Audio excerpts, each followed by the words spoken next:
ಅನಂತಕುಮಾರ್ ದೇಶದ್ರೋಹಿ ರೀತಿ ಮಾತನಾಡುತ್ತಾರೆ. ಧರ್ಮದ ಅವಹೇಳನ ಮಾಡು ಅಂತ ಹಿಂದೂ ಧರ್ಮದಲ್ಲಿ ಹೇಳಿದೆಯಾ ಎಂದು ಅಬಕಾರಿ ಸಚಿವರಾದಂಥ ಆರ್.ವಿ. ತಿಮ್ಮಾಪೂರ್ ಅವರು ಬಿಜೆಪಿ ಮುಖಂಡ ಅನಂತಕುಮಾರ್ ಹೆಗಡೆಗೆ ತಿರುಗೇಟು ನೀಡಿದ್ದಾರೆ. ಅವರು ವಿದ್ಯಾಗಿರಿಯ ಹೊಸ ಪ್ರವಾಸಿ ಮಂದಿರದಲ್ಲಿ ಮಾಧ್ಯಮ ಪ್ರತಿನಿಧಿಗಳೊಂದಿಗೆ ಮಾತನಾಡುತ್ತಾ, ಹಿಂದೂ ರಕ್ತ ಇನ್ನೊಂದು ರಕ್ತವನ್ನು ಘಾಸಿ ಮಾಡಬೇಕಾದಂತೆಯೇ? ಎಲೆಕ್ಷನ್ ಬಂದ ಕೂಡಲೇ ಇವರಿಗೆಲ್ಲ ಹಿಂದುತ್ವ ನೆನಪಾಗುತ್ತದೆ ಎಂದು ಟಾಂಗ್ ನೀಡಿದರು. ಗಾಂಧಿ ಕುಟುಂಬಕ್ಕೆ ಕೃಷ್ಣಾಷ್ಟಮಿ ಶಾಪ ಇದೆ ಎಂದು ಅನಂತಕುಮಾರ್ ಹೆಗಡೆ ಹೇಳಿಕೆ ವಿಚಾರವಾಗಿ ತಿಮ್ಮಾಪೂರ್ ಅವರು ಟಾಂಗ್ ನೀಡಿದರು. ಮುಖ್ಯಮಂತ್ರಿ ಸಿದ್ದರಾಮಯ್ಯ ಅವರಿಗೆ ಏಕವಚನ ಬಳಸಿರುವ ವಿಚಾರವಾಗಿ ಪ್ರತಿಕ್ರಿಯೆ ನೀಡಿದ ಸಚಿವರು, ಅನಂತಕುಮಾರ್ಗೆ ಏಕವಚನದಲ್ಲೇ ತಿರುಗೇಟು ಕೊಟ್ಟು ತಿಮ್ಮಾಪೂರ್ ಅವರು ಕ್ಷಮೆ ಕೇಳುವಂತೆ ಅನಂತಕುಮಾರ್ ಅವರಿಗೆ ಎಚ್ಚರಿಕೆ ಕೊಡುತ್ತೇವೆ ಎಂದರು.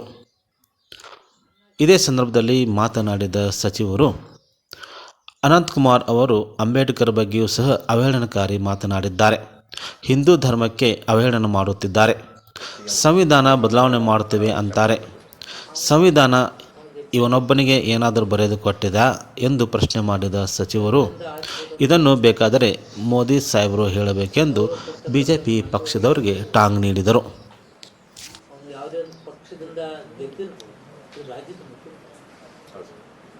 ಅವರಿಗೆ ಅವ್ರ ಮಾತು ಅವ್ರ ಆ ರೀತಿ ಮಾತು ಯಾರಿಗೂ ತರೋದು. ಅವ್ರು ಅಂಬೇಡ್ಕರ್ ಅವ್ರಿಗೆ ಬೈದವರು. ಅಂಬೇಡ್ಕರ್ ಬಗ್ಗೆನೂ ಅವಹೇಳನ ರೀತಿ ಮಾತಾಡೋದು. ಹಿಂದೂ ಧರ್ಮದಲ್ಲಿ ನಮ್ಮ ಧರ್ಮ ಏನು ಹಿಂದೂ ಧರ್ಮ ಇದೆ, ಅದಕ್ಕೆ ಅವಹೇಳನ ಮಾಡ್ತಾರೆ. ಸಂವಿಧಾನ ಬದಲಾವಣೆ ಮಾಡ್ತಾರೆ.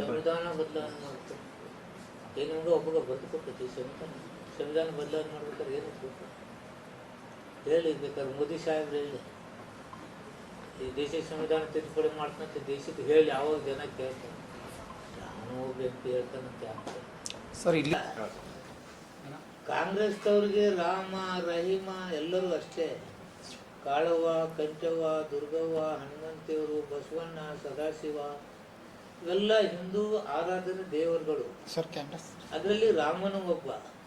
ನಾವೆಲ್ಲ ದೇವರಿಗೆ ಅಷ್ಟೇ ಗೌರವ ಕೊಡ್ತೀವಿ, ರಾಮಗೂ ಅಷ್ಟೇ ಗೌರವ. ಸರ್ ಅನಂತ ಬಿಜೆಪಿ ಅವರು ರಾಮನ ಒಯ್ದು ಬಿಜೆಪಿ ಪಕ್ಷ ಅನ್ನೋ ರೀತಿ ಮಾಡ್ತಾರಲ್ಲ, ಅವರೇ ಮಾತಾಡೋದು. ಹಿಂದೂಗಳ ವಿರೋಧಿಗಳು, ರಾಮನ ವಿರೋಧಿಗಳು. ಪ್ರಶ್ನೆನೂ ಅವ್ರದ್ದೇ, ಉತ್ತರನೂ ಅವ್ರದ್ದೇ, ಡಿಸಿಷನ್ನು ಅವ್ರದ್ದೇ. ಯಾರು ನಾವು ಹಿಂದೂಗಳು ವಿರೋಧಿಗಳಿದ್ದೀವ? ರಾಮನ ವಿರೋಧಿಗಳಂತ ಯಾರು ಹೇಳಿದೀವ ನಾವು?